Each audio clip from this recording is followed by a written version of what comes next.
Hello and welcome to Atop the Fourth Wall, where bad comics burn. Event Comics Month continues with the story that will be adapted into the next Avengers movie, the Infinity Gauntlet.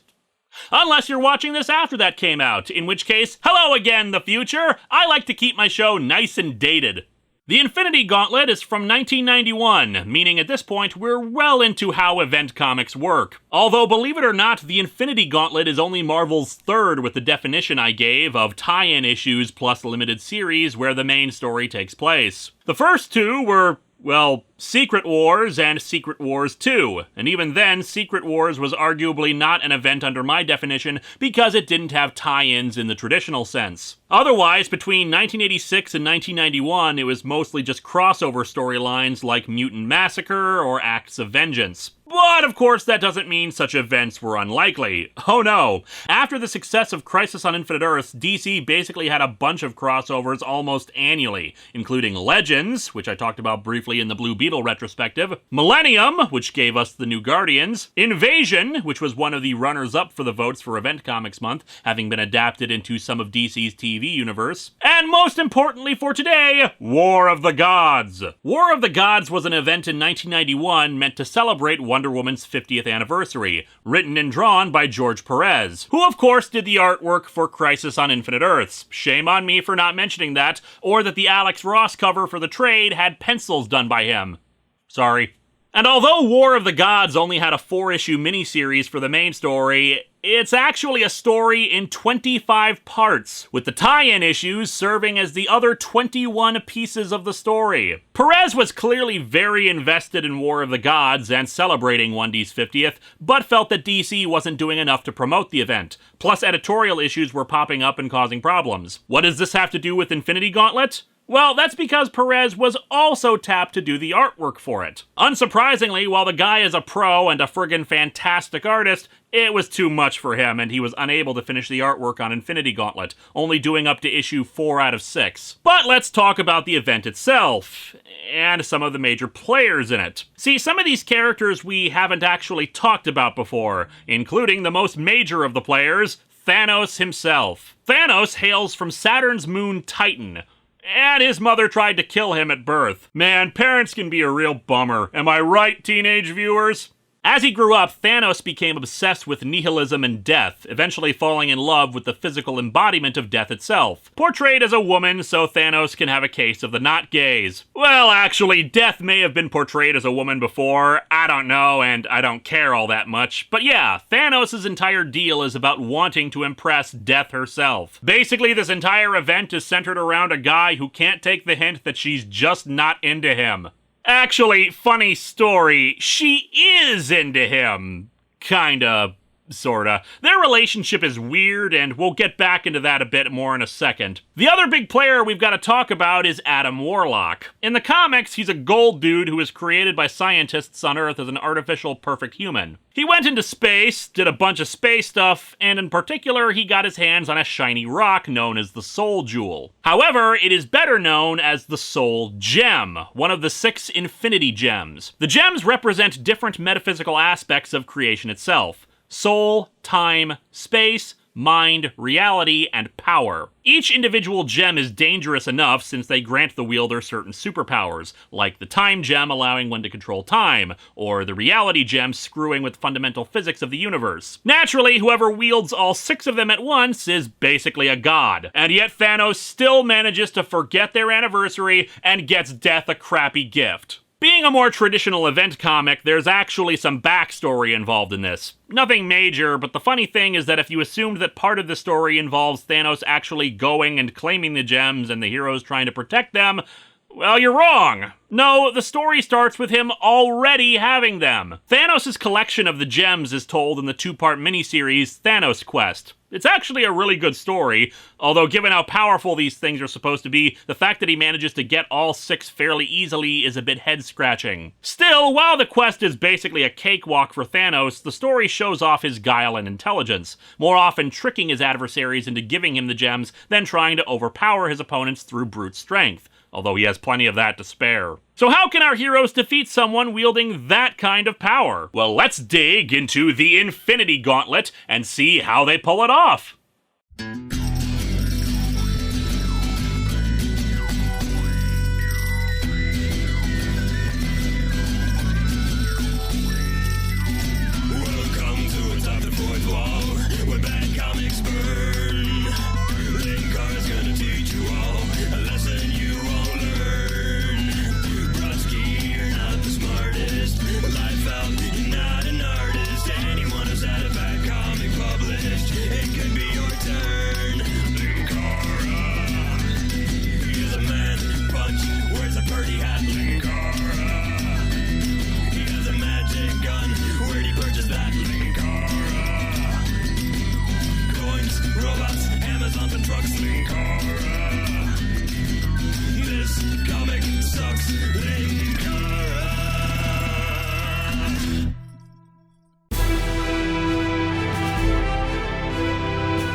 As with all these events, reading from a trade, so no looking at the covers, although it's a mixed bag with this one, issue 1's being the best artistically, just in how it uses the glint of the gems to show off many of the characters involved in the story. We open on a rocky alien planet. That's 3 for 3 now of comics starting out in space, and all 3 are considered classics. And yet, Amazon's Attack, Civil War, and Ultimatum all suck, all not in space.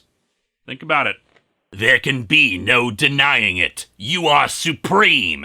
Anything you wish to be, you are. I love it when my comics are also motivational posters. Nothing in this universe dares challenge that claim. There be only one word to describe you. Bluffelschnitz. Had to invent that word since no other would do you justice.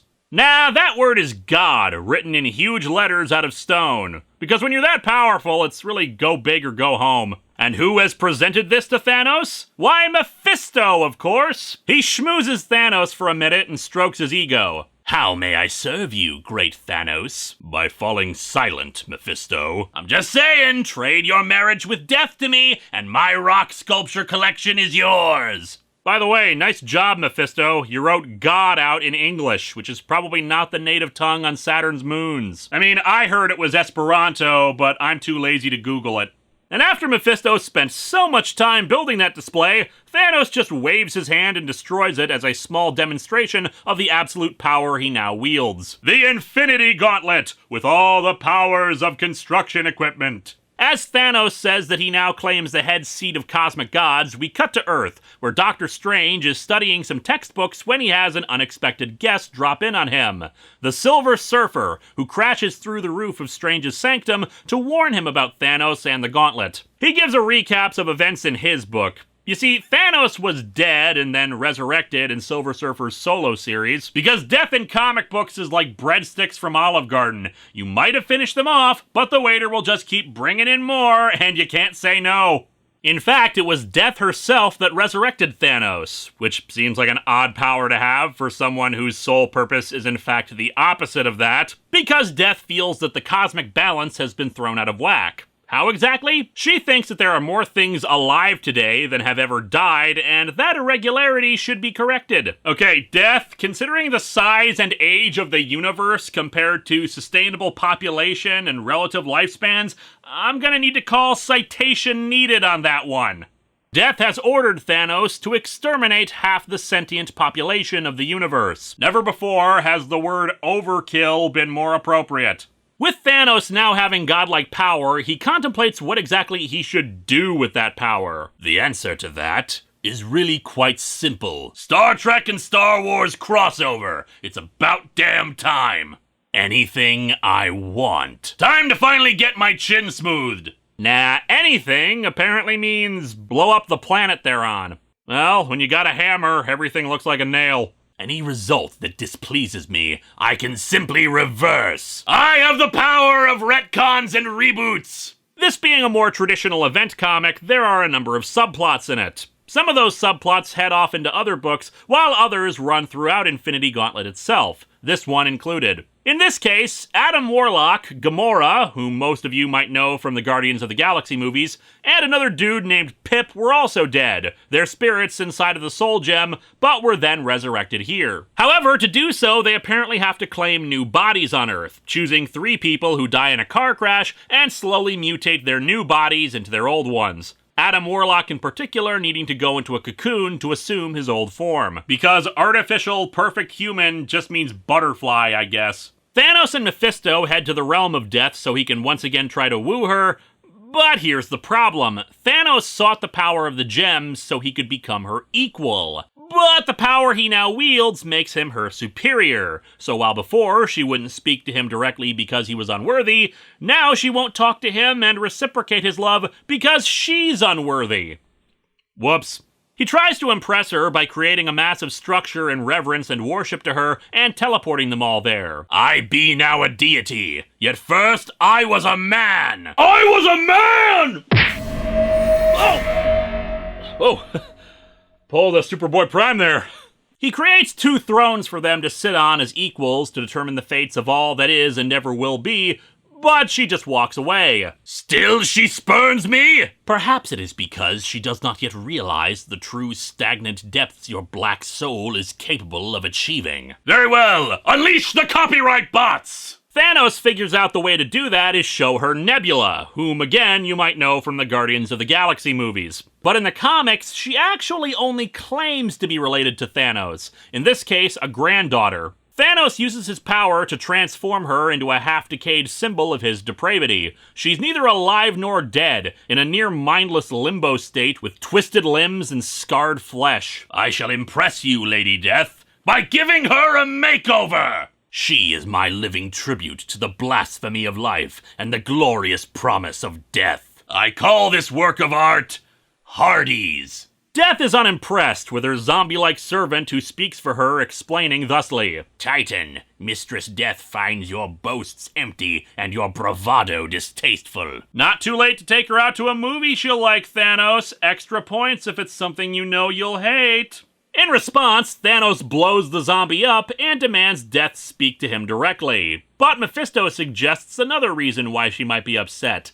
That it's something he hasn't done. Thanos realizes that he's been so busy reveling in his new powers that he completely forgot the entire reason he was resurrected. Killing half the universe. And with that, Thanos snaps his fingers and does it. Although it's not quite as horrific as you would imagine. We see it from the perspective of Earth heroes. For Spider-Man, his spider sense goes nuts, and he instantly witnesses half the people walking around Times Square just vanish. I would have thought killing them all would have, had everyone fall over dead, but in this case, nope, the people just disappear. Babies, superheroes, but it's not limited to humans. The Hulk, wearing an ugly, ugly brown outfit with an open shirt, is having a drink in a bar and overhears a news report saying animals are affected too. Half the animal population has popped out of existence. And somewhere in the pages of Marvel, a group of morons weep for the molecules that have been lost. And of course, it's happening throughout the universe. Half the Skrulls have vanished, so their queen says it's a plot by the Kree, declaring war upon them. Which is really not as impressive when you realize that the Kree and the Skrulls go to war as frequently as characters die and are resurrected. It hits close to home for Doctor Strange, as his servant Wong also vanishes. The Silver Surfer can feel it too, as if millions of voices cried out at once and were suddenly silenced. I could taste their dread and confusion. It tasted like grape jelly and mustard. It was horrible. We enter issue 2 as we start seeing the practical effect of half the world's population disappearing. A jetliner has crashed into New York's Fifth Avenue, with surprisingly little damage to the area, probably thanks to it being close to landing already when the pilots disappeared. Some of the Avengers are on the scene to help, including She-Hulk here. Just hang in there, folks, we're coming! Whoa, this whole disappearance thing was like tubular, to the max! Adam Warlock contacts Doctor Strange, letting him know that their only hope of stopping Thanos is rallying all the champions of Earth to combat this threat. However, it's not just the heroes who are dealing with all this, as Doctor Doom is following these events with great interest. A chance to expand on my scientific knowledge and personal power. And certainly nothing has ever gone wrong for Doom when he tries to seize godlike power. The next subplot starts us off with Thanos' brother, Eros. Gotta love Marvel cosmic stuff. You've got a big purple dude whose brother is a white guy with a stupid haircut. The best part? Eros has another name in the Marvel Universe. Star Fox. I'll do my best. Andros won't have his way with me. Anyway, Thanos kidnaps Eros to torture him. Eros has the power to manipulate emotions, which he tries to use on Thanos, but Thanos deals with that by making his mouth disappear. That is the way it shall be with all things that irritate proud Thanos. It has made playing Xbox Live games much more enjoyable. Ironically, while George Perez was working on War of the Gods, he also has this scene here, where the leaders of various pantheons unite together in the hope of stopping the force responsible for the vanishings. Meanwhile, the Silver Surfer awakens to see Doctor Strange being held captive by Doctor Doom. The Surfer tries to intervene, but Doom just blasts him. Fall victim to a superior intellect and power, as you did in our last encounter! I am Doom, master of the stick shift! However, before Doom can question the two on the vanishings, Adam Warlock arrives to save them, saying Doom will be needed for this task as well. He explains the situation to Doom, and while Doom wants to lead the force going against Thanos himself, Adam Warlock is the only one among them who has any knowledge of the Infinity Gems, so he has the best chance of figuring out a strategy against them. Thanos, meanwhile, fails to impress Death with his torturing of Eros and Nebula. "I have given you your every wish, and the universe to boot. Yet still you deny me even the slightest of smiles?" Oh, dude, don't tell a woman to smile. This is why she won't go to prom with you. He rages at this, his anger causing devastation throughout the universe, from entire planets and stars destroyed to quakes on Earth. On the subject of destroyed planets, though, Galactus was just about to chow down on a world when Thanos inadvertently destroyed it. This forces Galactus to now seek out allies to combat him. In fact, the devastation even reaches into other dimensions, damaging Asgard and trapping the deities meeting there so they can't come to assist. Also, Japan has sunk into the ocean, so that's a bit of a bummer. Apparently, English is the cosmic language, since as we start issue 3, Thanos uses his power to arrange a bunch of planets to spell out his name. Death is, of course, not impressed. Well, yeah, dude, nobody likes it when their date only talks about themselves and how wonderful they are. Jeez, you suck at this, Thanos. Back at Earth, they soon learn that the cosmic wave that caused the earthquakes did much worse. Earth has been pushed out of its orbit, and they'll start drifting away from the sun. Adam Warlock's crew meet up with the Avengers, and they start calling in the reserves. Basically everybody on Earth they can find who hasn't vanished. Even though, let's face it, most of these people are gonna be kinda useless in this fight. Just to show off that point, Adam Warlock and the Silver Surfer head out to meet up with their other allies in this fight, all the cosmic beings Galactus gathered. Among them is one of the weirdest ones that I kind of have to explain because it's a plot point later. Eternity. Eternity is the actual embodiment of the universe. The universe itself is a character, and he has horns. It's weird. Most of the group that sticks around for the meetings, some of them were there for other reasons, agrees to follow Adam Warlock's strategy, since apparently he uniquely exists outside the normal forces of the universe. See, this is why I always hesitate when people call me an expert in superhero comics, because there's a crap ton of stuff I've never read before, and Marvel cosmic stuff is a pretty big part of that. So that's why I can say I have no idea how the hell some artificially created perfect human exists outside of those universal forces. The Watcher arrives outside of Thanos' temple, which in his mind means that obviously he's going to be attacked soon. Back with the heroes, Adam Warlock goes to talk to Wolverine and the Hulk. While in modern times at Marvel, the heroes have been more inclined to kill their enemies, even back in the 90s, it wasn't a popular thing in the big two for superheroes to kill. As such, these two are uniquely minded in thinking that extreme measures might be called upon against Thanos, so Adam basically tells them, if the opportunity to kill Thanos arises, do it and don't hesitate. However, as Adam walks away, snow begins to fall. Snow? In May? Wolverine, you're from Canada. Don't pretend this is the first time you've ever seen snow in May. With the heroes of Earth soon to arrive, Thanos asks Death to stand by his side in combating them.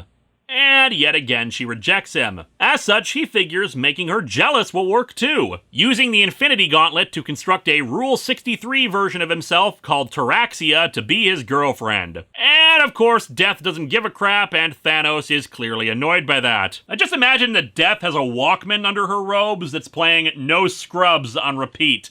As issue 3 ends, the heroes of Earth are sent in, with Adam Warlock and the Silver Surfer a light year away, and we learn Warlock's plan. See, Thanos is invincible and omnipotent. The gathered heroes of Earth are nothing next to him. The battle between them and Thanos is already over, and they've already lost. They're just a diversion to be sacrificed. Adam Judas Rimmer. And of course, as issue 4 begins, Thanos simply freezes time before anyone can attack. He prepares to snuff them all out, but Mephisto has a different idea. Another one to try to impress Death. If he gives the heroes a chance of victory, even the odds even slightly more in their favor, Death might actually like him, overcoming some odds. Thanos thinks it's a good idea, cutting his senses off from everything but the power gem. Eros realizes that Mephisto is actually on their side, trying to undermine Thanos. The only reason Thanos isn't aware of it is because he's still adjusting to his new powers. And it actually does give the heroes a bit of leeway, as both the Hulk and Drax the Destroyer are able to punch him. Although from a very odd angle. If not for the fact that Thanos has all this power at his disposal, the heroes would have actually done very well. They get hits off, with Captain America coordinating the assault, but it's clearly for naught. And of course, Doom mucks things up for the team too. Thor has an opportunity to potentially end Thanos after getting hit by his hammer, but Dr. Doom steps in the way and tries to steal the Infinity Gauntlet. And that brilliant idea leads to Doom getting fried and bouncing away. All part of Doom's plan. Wolverine manages to stab Thanos, but he recovers quickly and transmutes his adamantium skeleton into rubber. One by one, the heroes are killed off. Vision getting his robot bits pulled out, Cyclops getting a cube put around his head. Spider-Man actually gets off pretty easy, just getting punched dead by Taraxia. Adam Warlock's plan then comes into play. As Captain America remains the last man standing against Thanos, he prepares to send in the Silver Surfer. Thanos shatters Cap's shield and prepares to strike him dead, only for the Surfer to swoop in to grab the Infinity Gauntlet. And he misses. Thanos, realizing how close he came to losing it all, decides screw playing fair and resumes his full power. Thanos cleans up all the corpses of the heroes as he prepares for his next fight. Bring out your dead! Issue 4 ends with all the cosmic forces showing up to do battle with him, including the big giant head there. Show me what you got! And thus the battle between these forces commences, including beings like the embodiments of order and chaos, love and hate. Yeah, it's a big deal. And even the Watcher points out how something of this magnitude is beyond words, instead letting us enjoy the pretty colors that herald the end of the universe. Yeah, a battle of this scale actually destroys star systems in its wake, and yet Eros and Nebula survive this. How? Death saves them. Her hatred for Thanos must reach unfathomable depths. Well, have you seen how bad this date is going? He's gonna start claiming she friend-zoned him any time now. We actually do get a better view of the battle as each of the cosmic beings tries their own unique ways of fighting, hurling planets at him, trying to bury him in time, trying to rip him apart with literal chaos. It's friggin' awesome stuff. Mephisto finally tries to make his move, hoping to take the gauntlet off of him during the confusion, and yet again is met with failure. Unfortunately, we are denied the glory of seeing that one more day causing dickhead get his due by Death saving him. And so the battle comes down to just Thanos versus eternity itself. And Thanos wins. However, Adam Warlock sees in this their opportunity, he and the Surfer going back to Earth. Thanos becomes the embodiment of the universe. It's a cool and creepy sight. His body remains, though it's just a husk now. Sire, your body! No longer needed. Magnificent Thanos has rid himself of the flesh. Has shed all vulnerability. Hey wait, what's that wave of antimatter in the distance? But then comes Thanos' mistake in doing so. With everyone distracted by Thanos' redecoration of the universe, they don't notice the shambling, rotting corpse of Nebula, who grabs the Infinity Gauntlet and puts it on. After restoring herself to normal, and naturally being really pissed at Thanos, she returns him to his body and then exiles him out into space without any power of his own. An eternity of drifting helplessly in space. An infinity to mull on my sins and follies. In retrospect, maybe I should have just given Death some chocolates. However, his exile is ended rather quickly as Adam Warlock transports Thanos to Earth. The only heroes who are still alive soon join them, and they explain that actually the situation has gotten much worse. Thanos actually spent time collecting the Infinity Gems and slowly adjusting to their power, didn't start pulling the cosmic stuff for a while. But Nebula, who was already pretty screwed up thanks to the living nightmare Thanos put her through, just got the full brunt of omnipotence at once, so who knows what will happen there. As the heroes once again make their plans, Warlock pulls Thanos aside to secure his aid in the battle against against Nebula. He's at first reluctant to help, but Adam Warlock admits that since he was once bonded to the Soul Gem, he gained insight into Thanos' subconscious. Thanos actually has a desire to fail, since he doesn't actually believe he's worthy of the ultimate power he keeps trying to attain. Although he'll probably just blame it on Death not liking his cool planet spelling out my name thing. The Earth heroes are sent in first against Nebula, and like before, they fail miserably. Issue 5 ends with Doctor Strange, Adam Warlock,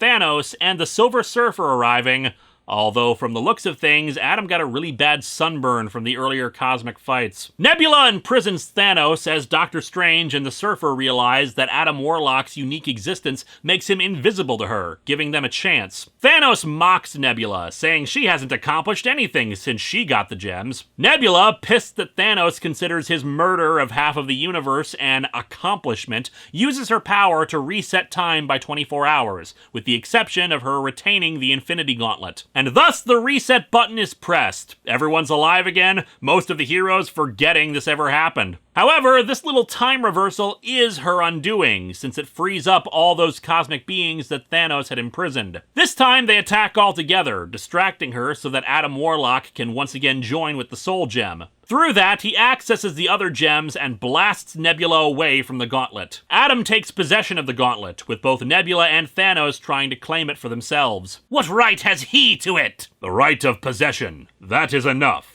The infinite power is now Adam Warlock's. Seek not to dispute that claim. It is now mine under the Finders Keepers clause.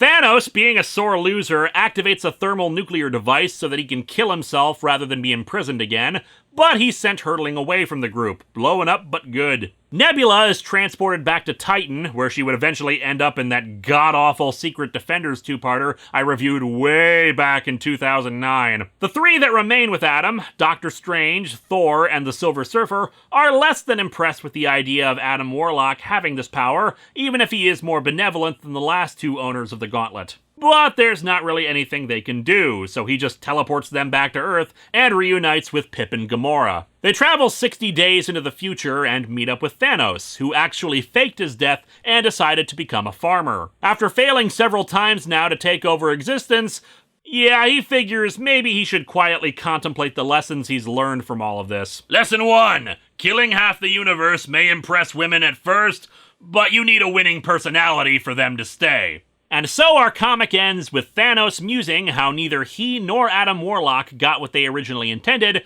but in the end he thinks he came out on top. The Infinity Gauntlet is a great story about ultimate power. Its failings do exist, but they're not too distracting. Honestly, I feel the biggest issue with it is that if you're unfamiliar with a lot of these characters, it feels a little flat as a result. Like I said earlier, I know next to nothing about Adam Warlock and a bunch of the cosmic beings shown in this book, so his own connections and what little character stuff he does in this doesn't really do much for me. And for an event comic, most of Marvel's heroes exist in this thing basically to get curb stomped to show off how powerful Thanos is. That being said, the battle against Thanos is spectacular, especially when the heroes do get some hits off on him. The twist of having Nebula claim the gauntlet for the last two issues is brilliant, planting this seed with Nebula's corpse-like form just being on the background, pretty much forgotten once the fighting starts, and then letting her take center stage as the final villain is great. I just wish the other characters had more to do in the book, though I suppose it helps to not have as many characters competing for the center stage. The events of this book had a ton of consequences down the road, leading to more events and more story turns. Infinity Gauntlet had two direct sequels in the preceding years, Infinity War and Infinity Crusade, both spinning out of the fallout of Adam Warlock possessing the Gauntlet. They're also good stories in their own right, with Infinity Crusade in particular giving more stuff for the heroes to do. The Infinity Gems and the Gauntlet have reappeared in one form or another throughout Marvel, Thanos himself waffling between anti-hero and villain during that time, and is the subject of many miniseries and events. Death would instead find a better boyfriend, Deadpool! Yeah, that's a whole thing too, with the story told there saying that Thanos actually cursed Deadpool with immortality so as to keep him as far away from death as possible. Although Deadpool was also married at the time, so make of that what you will. Next time, Event Comics Month comes to a close as we head back to DC. We opened this month with DC changing their continuity, and we end with DC changing their continuity. Hello and welcome to Atop the Fourth Wall, where bad comics burn, and welcome back to Event Comics Month 2, Crisis of the Wars.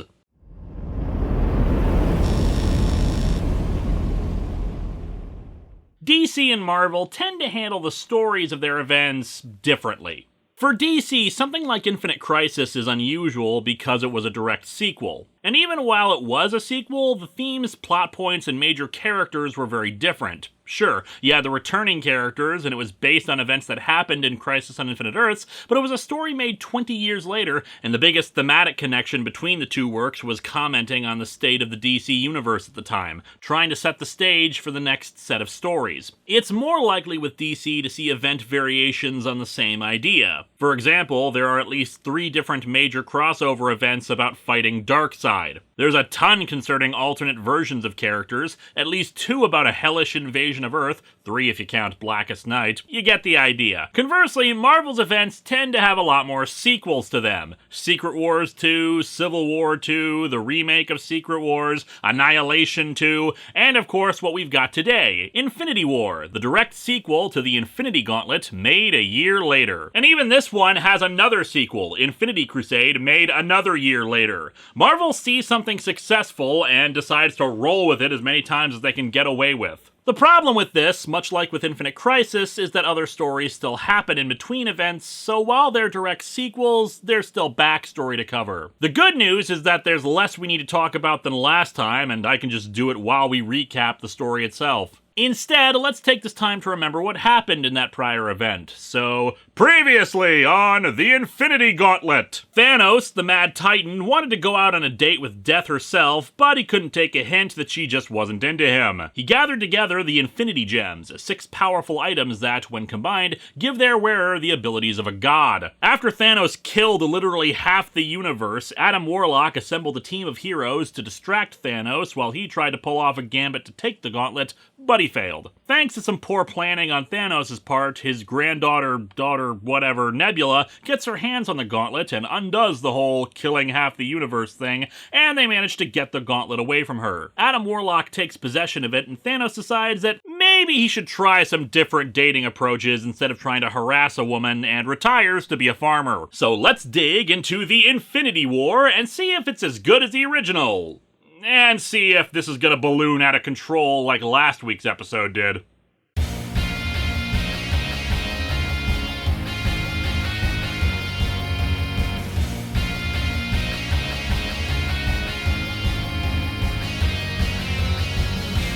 Reading from a trade, so no deep cover analysis, although interestingly, these covers seem to all be fold-out ones 3 cover widths long. I've seen worse gimmicks in books, so kudos there. We open in a cornfield on a nameless backwater planet with a Thanos scarecrow. You know, sometimes there are realms of merchandising you wouldn't think of as being potential markets, but here we are. And when you look into the abyss also looks into you. The abyss is very concerned about your fiber intake. This is, of course, Thanos' farm, and we see a figure wearing his clothes approach his home, but when Thanos himself turns to look, the figure is gone. I guess he was shy or something, since we see that he hid behind a tree. Thanos goes down to his basement, where he has a bunch of computer equipment scanning into space. There's some kind of interdimensional vortex that destroys a probe he sends into it. Man, aliens have much weirder farming equipment. Also, check it out. Apparently Thanos has a ticker tape printer for his advanced computer systems. Based on the scan readings, Thanos realizes that the universe is in grave peril and decides to swap back into his old clothes, taking them off the Scarecrow. Oh geez, this was a bad idea. I'm gonna be feeling straw up my ass for a week.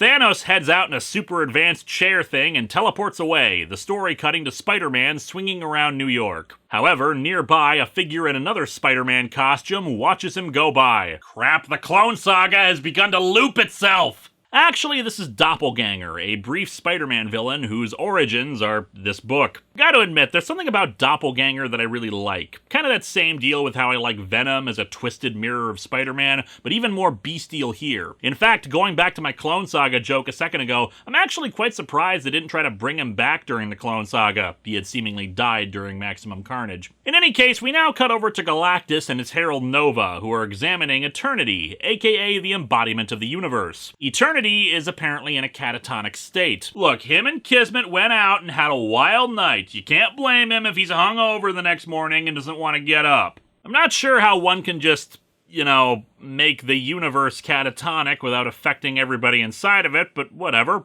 Galactus is investigating this when Thanos shows up nearby and discovers the same thing outside of the World Eater's gaze. He was led here by an energy trail and then spots his double standing on a nearby asteroid, who then teleports away slasher killer style. Back on Earth, Iron Man is soon attacked by a double of himself, only spikier. As Thanos traces the energy back to a construct in space, which has power levels just below the Infinity Gauntlets, we then cut to Wolverine in the Canadian Arctic, as he too is attacked by a bestial double of himself, although his is just goofy, with Lady Deathstrike-esque finger blades and an outfit made of bright pink and green pants. There, sure glad I don't look stupid in this. Thanos isn't the only one investigating the strange energy emissions, as we see that Doctor Doom is doing the same. Energies on this level are usually controlled by a cosmic entity, but Doctor Doom senses no such player involved in this affair. Spider-Man may have a spider sense, but Doom has a cosmic entity sense! That's totally one of my powers, shut up. He realizes that this is an opportunity for him, but will need more advanced technology than he has available. Oh, and hey, I never knew Master Chief worked for Doctor Doom. Reed Richards is the next hero attacked by a dark duplicate, though this one is just him but with red eyes and sharper teeth. Someone somewhere is getting off on this image. Anyway, one of them manages to get a hold of a gun and shoot the other. Thanos confronts the one responsible for the energy emissions, a man called...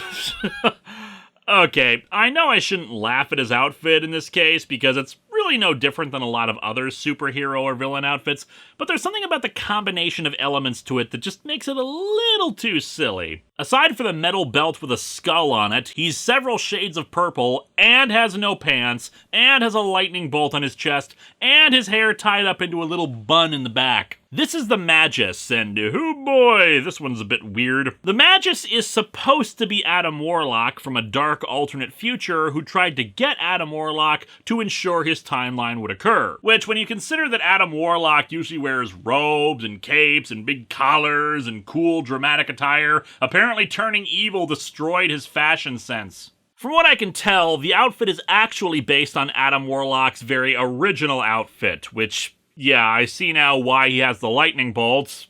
Actually, I don't. Neither of them have anything resembling lightning powers. What the hell? Anyway, Magus is accompanied, as you can see, by the double of Thanos, whom the Magus says is a mere shadow of what is to come. Franchising, my friend! Soon every region can have a Thanos! Thanos points out that he actually helped Adam Warlock prevent the Magus' timeline from occurring, so how the hell is he here? The Magus evades the question, and the two just have a bit of verbal sparring. Back to real sparring as both Iron Man and Wolverine take on their evil twins. Wolvie manages to stab his, but Iron Man's overpowers him. Wolvie's duplicate even fades away, leaving only the fresh scent of sparkles. We also see that Spidey, impaled his doppelganger on a fence. Yeah, long story short, Doppelganger is brought back from this, but geez, Pete, that's at least two of your enemies dealt with by being impaled. I'd say it's a sign that should become your new strategy, but both of them came back to life. Iron Man's duplicate, however, decides to get into tentacle hentai and wrap himself around Iron Man's body in this sequence I like to call ew. When the tentacles finish, whatever it is they're doing, they now look exactly like Iron Man. Thanos and the Magus continue their talk with his continuing evasion of how he's alive, but hey, turns out the duplicate Thanos is serving as a waiter. Maybe an alternate career path in case the farming thing doesn't work out, Thanos. Just saying. Thanos admits that he came here to try to safeguard this universe and no longer wants ultimate power, and he can clearly see that Magus is indeed after that same thing. Both realize that they're wasting time trying to talk them out of their respective positions, so Magus summons an army of his duplicate heroes, and then for some reason just teleports Thanos and his space chair away. I mean, did we miss a scene? Why bother summoning the evil twins if they weren't gonna do anything? Did they get beamed into space too? I mean, they disappear when Thanos does. What's worse, Thanos checks the chair's navigational records and the energy trace. Both have been wiped, so he can't track where Magus' fortress was located. As such, he realizes he's gonna need some help. And Lady Death stopped answering my texts after that last drunken one where I was begging her to take me back. Meanwhile, Reed Richards contacts various hero groups. The Avengers, the X-Men, the New Warriors, the West Coast Avengers, X-Factor, and Alpha Flight. He says there's something of grave importance he needs to inform all of them about, setting up a meeting for the next day. He otherwise refuses to give any more details over the communicator. Doctor Strange is also summoned, but by some bright light, while Doctor Doom makes his plans by contacting someone to aid him. Kang the Conqueror. Welcome back to the 20th century, Kang. Doom hopes you are well after your battle with the USS Enterprise. Both think about the fact that they plan to betray the other once their usefulness is over. Then it's over to Adam Warlock, who's setting up shop on the Mole Man's Monster Island with his crew, the Infinity Watch, when Thanos shows up asking for help, ending the first issue. The second begins with the various heroes meeting at Four Freedoms Plaza, with Reed refusing to tell anyone what's up until everyone's arrived. I told you, Dr. Banner, that this situation is too complicated to get into more than once, which is why I don't have any printouts or anything to help people follow along or make sure they don't need it to be repeated to them. I'm such a smart scientist. While Doctor Doom and Kang figure out how to track the energy themselves, Thanos informs Adam Warlock and his crew about the Magus. Adam is of course a bit disbelieving that the Magus could still be alive, but the potential risk of him being around is too much to ignore. Moondragon, the lady with the bald head and the huge collar taller than her head, suggests contacting the Avengers for help, but both Thanos and Adam are against that. They don't trust Adam after the end of the Infinity Gauntlet event, and, well, the other is Thanos. They wouldn't trust him either. As you may have noticed, Adam no longer has the Infinity Gauntlet. Apparently in his solo book, the cosmic being known as the Living Tribunal decided that Warlock couldn't be trusted with the Gauntlet, so he gave each of the Infinity Gems to his compatriots here to ensure they were at least kept safe, but not all on one person. Anyway, the group needs intelligence on their opponent, trying to figure out what his strategy is, so Thanos instructs them to first head to Death's palace. Oh dude, nobody likes it when their ex shows up at their place wanting something. This will end badly. Unfortunately for our heroes, the Magus is actually observing these events, this apparently being part of his overall scheme. As Kang and Doom continue to track Magus' energy to an island on Earth acting as an energy transference receptor, we learn that the one who summoned Doctor Strange was Galactus, who has brought him and the Silver Surfer in on their investigation. They've arrived at the island too, and discover some kind of sparkly energy fountain. It's mystical in nature, and Galactus can use it to track the energy trace, allowing Kang and Doctor Doom to follow them. So far, it's less an Infinity War and more an Infinity Scavenger Hunt. Our heroes did not go to Death's palace to speak with Death herself, but rather to consult something in her palace, the Infinity Well, a source of all knowledge and information that can be questioned. In this case, they ask what the deal is with the Magus. While Spider-Man is attacked by both an evil duplicate of Hawkeye and Iron Man, the Well reveals what the deal is with this Magus. It seems that during the short time Adam Warlock had the power of a god, he wanted to live up to that ideal. He felt that only a being of pure logic should be able to shoulder the responsibility of godhood. There is logic in what he says. As such, neither good nor evil could be permitted to cloud his judgment. Thus, he subconsciously separated good and evil from himself, both forming into new and separate beings. His evil became the new Magus. No good or evil within me. That explains so much of late. I hate these filthy neutrals, Kif. With enemies, you know where they stand, but with neutrals, who knows? The Magus gained access to other realities and gained 5 objects of near-infinite power from them. Thanos at first thinks they might be Infinity Gems from another reality, but the Well says they're not. Also, the Well has a sense of humor since it forms into a question mark in its display, which really means that this thing is some kind of cosmic magic 8-ball. The Magus, still somehow observing all this, decides that they've found out enough and disrupts the cloaking device they were using to sneak in there, allowing Death to realize she has intruders in her palace. With Spider-Man and Hawkeye out of the picture, the duplicate Iron Man arrives to tell the heroes they were unavoidably detained. And he didn't just kill them because... So anyway, Reed Richards informs the group of his attack by the duplicate, but that he was able to kill it. He says that its goal was clearly to replace him, since its molecular structure could mimic anybody, and yet the Wolverine clone deliberately chose to look like that. Speaking of, Wolverine enters and informs the group that he was also attacked by a duplicate, and apparently decided to get a trench coat because walking around a snowy Canada without one was dumb of him. Back at the well, it informs the group that the Magus created those duplicates from some weird tentacle aliens from another dimension and altered them to be able to transform like they do. Before they can find out what the Magus' intentions are, Death shows up and the group is forced to teleport away. Back with the superheroes, Wolverine reveals that both Iron Man and Mr. Fantastic are fakes, claiming his enhanced senses can tell the difference. It's a bit hard to believe for the others, though, since neither Daredevil nor Charles Xavier can detect anything different about them with their own powers. However, Daredevil suddenly senses Reed Richards' finger on a button on the podium and agrees with Wolverine, attacking the two. This unintentionally starts a massive brawl between the heroes, because apparently Marvel's heroes fighting each other for no good reason is not an invention of later event comics. And Richards presses the button, revealing it to be a gamma bomb. Issue 2 ends with the bomb exploding, blasting off from the roof of the building. Fortunately, though, it's revealed at the beginning of the next issue that the Invisible Woman is able to use her force fields to repel the blast away into the sky. Man, a ton of birds are about to get a lot of superpowers.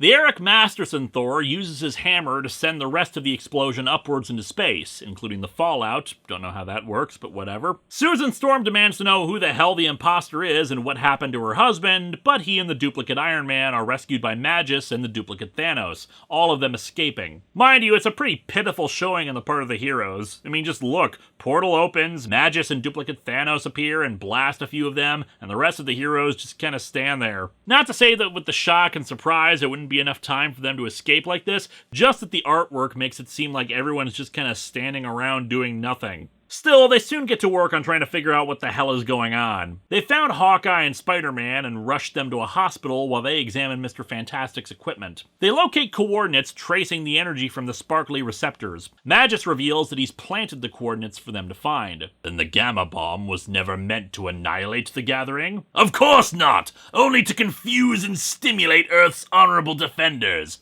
Especially confuse. Oh, you certainly got me there, dude, because helping your enemies is incredibly stupid, so great job on the confusion. They are spoilers, the havoc reavers, the muddiers of water. They are the stain on your shirt that refuses to go away no matter how many times you put it through the wash. In other words, they are of no consequence. They're so unimportant that I made evil duplicates of them to attack them, and in fact, made an elaborate ruse involving a bomb that could have potentially murdered them.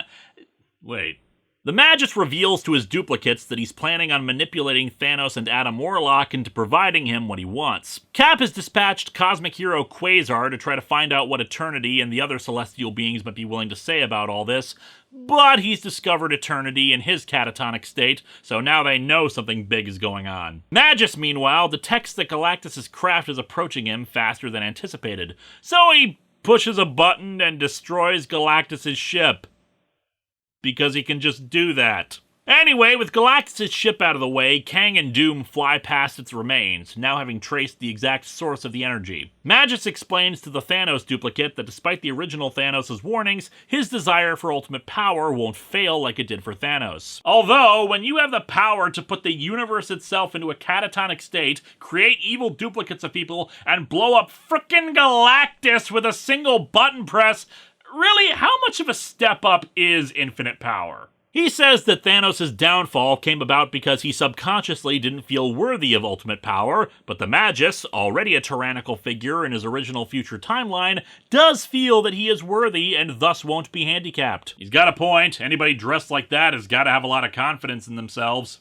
Doom and Kang arrive at some kind of relay transmitter for the energy and start working on tracking it further, just as Thanos and Warlock's crew show up. They cloak themselves and wait things out. Thanos and Adam Warlock get some moments of character development, for Adam in particular about how much things have sucked for him for quite a while. Using the coordinates they found, the heroes send their most powerful as an expeditionary force to take on whatever awaits them. A bunch of magic users teleporting them. And by teleport, I mean travel through a Doctor Who time tunnel, I guess. Over to Eternity, the Living Tribunal shows up, having been summoned by someone to make some kind of appeal. Magus once again comments on how everything is going to plan and decides to throw another wrinkle into things for the heroes, dispatching a small army of evil duplicate heroes to face the ones left behind at Four Freedoms Plaza. I do love how the general design philosophy for these guys was make everything pointy, as exemplified best of all in the Gambit duplicate, who even has spiky knee pads and his bow staff changed to be more of a spear. Issue 3 ends with the heroes arriving right at the same place Thanos and Adam Warlock's crew are, leading into a confrontation at the beginning of issue 4. Kang and Doom have taken this opportunity to make a run for it and resume tracking the energy. Kang, computers show that our final destination is a mere 3-dimensional sequences away. Behold, Doom's prowess for driving stick has yielded us impending victory!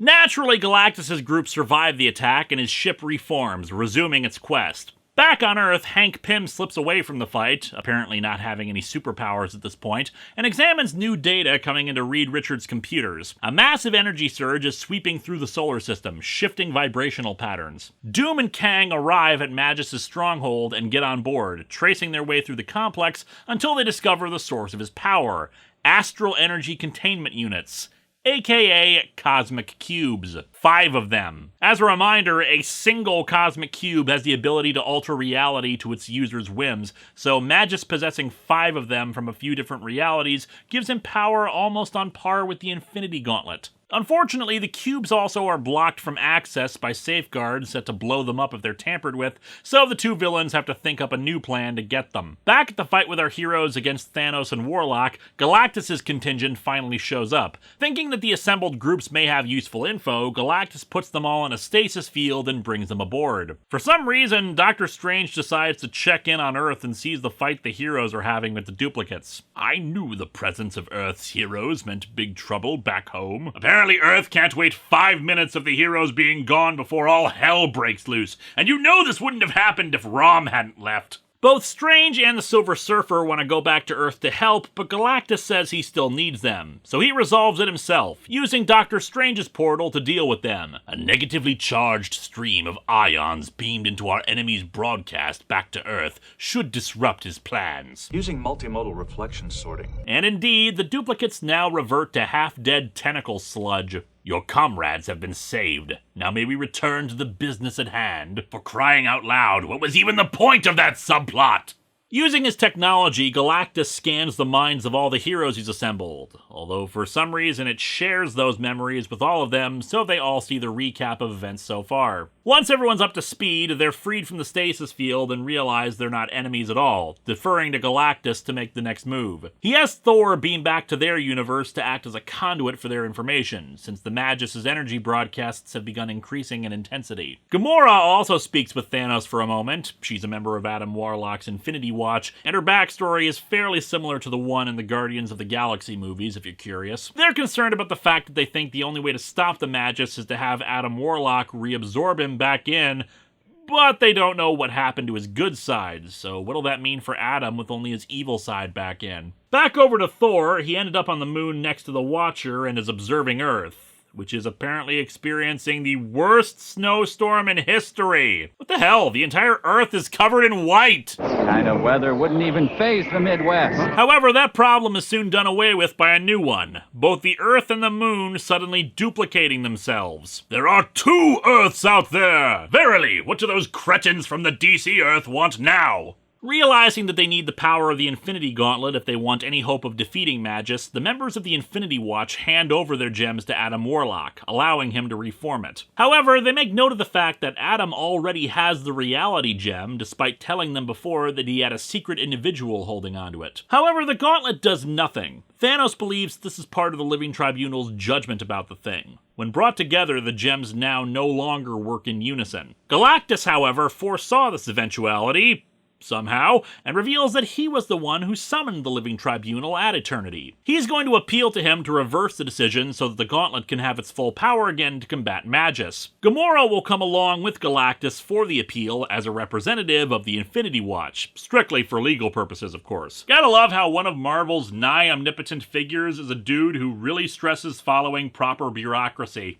After the two depart, Magus finally springs his plan into action. He teleports in and grabs Adam Warlock, dragging him into a portal before the others can act. And this is what I mean by them standing around earlier. The art clearly portrays here how fast these actions are, basically in and out before anyone can do anything except for Thanos, who leaps at them and falls on top of Hercules and the Thing. But yeah, this was the Magus's goal, to steal the Infinity Gauntlet and have Galactus make the Living Tribunal re-engage its power. All he had to do was make the living embodiment of the universe go into a catatonic state so Galactus would find it while he had wine and crackers with Thanos to show off his power, so Thanos would recruit Adam Warlock to resummon the Infinity Gauntlet to oppose him, which would then force Galactus to make the Living Tribunal reactivate the Gauntlet, making sure all the parties arrived exactly where he wanted them to go at the right time by having the heroes of Earth face off against evil doppelgangers of themselves and not get exploded by a gamma bomb so they could teleport to the coordinates and distract Thanos and Adam Warlock long enough so they wouldn't leave before Galactus got there. This is not the dumbest villain plan we've ever seen on this show,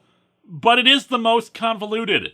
Thanos reveals to the heroes that Magus is creating an evil duplicate universe that will merge with the original universe and allow him to take it over completely. And by the way, everyone back on Earth and the rest of the galaxy are entranced. I know all that because shut up. Actually, he claims to know all this because of the telemetry sent back via Thor, but all the information Thor is relaying is just that there's a duplicate Earth appearing. How the hell is he getting the rest of that? Captain America takes charge, having Professor X, Jean Grey, Psylocke, and Moondragon enhance their psychic abilities with Galactus' ship to try to help free Earth's population from being entranced, while Doctor Strange and the rest of the Mystics head back to their universe to try to do what they can. Thanos makes his own backup plan that he shares with the heroes. I mentioned back in the JLA/Avengers review the Ultimate Nullifier, which Galactus tends to keep on his ship and takes hold of it, suggesting that the hero Quasar may be able to wield it to defeat Magus, although of course the Nullifier is way too powerful and is just as likely to destroy its wielder as the thing it's targeting, along with the entire universe, so bit of a design flaw. Issue 4 ends with Galactus arriving to plead his case to the Living Tribunal. Galactus, I am ready to consider your case. Present it well, for your dimension and its very existence may depend on the outcome of this hearing. As you say. Now I'm just a simple country world eater. We go into issue 5 with Thor wanting to rejoin his comrades, but of course can't because he's still streaming data back to Galactus' ship. The Magus, in the meantime, takes the gauntlet and gloats to Adam Warlock about how he set up these machinations to get the Living Tribunal to reactivate the gauntlet and he can use it. The Psychics transmit their telepathic signal through to Earth through a character named Sleepwalker, long story there, to free the Earth. The hope is that if any one portion of the universal takeover can be stopped, all sectors will be halted. We have no reason to believe that, but we're relying on the power of plot convenience. Thanos dispatches Quasar to destroy the Magus, but when he hesitates to use the Nullifier, he realizes Magus by that point will have discovered him and makes plans for a direct assault, teleporting in with all the other heroes from Earth. Meanwhile, the Living Tribunal stands by his ruling to disable the Gauntlet, but since Eternity was the one who first brought the case to him, they say they have to appeal to Eternity instead. Galactus and Gamora working to wake the universe up from its nap so they can proceed.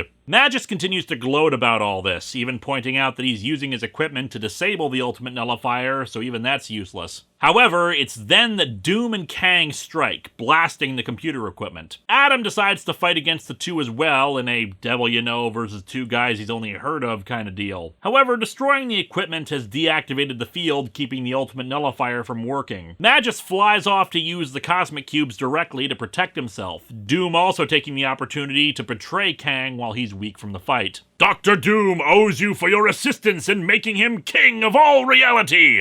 Unlike certain monarchs, Doom always pays his debts promptly. Doom presents you with this 50% off coupon for merchandise at the Latverian Tourism Gift Shop. Magus arrives at the Cosmic Cubes, only to find that all 5 of them have been stolen already by unknown hands. As Doom attacks him, Quasar starts getting the Nullifier to charge its power, but Galactus and Gamora succeed in waking up Eternity, who grants the reactivation of the gems. Before Magus can surrender the gauntlet to Doom, it starts working, and he uses it to turn the Nullifier on Quasar, killing him. My every whim is a mere urge away from reality.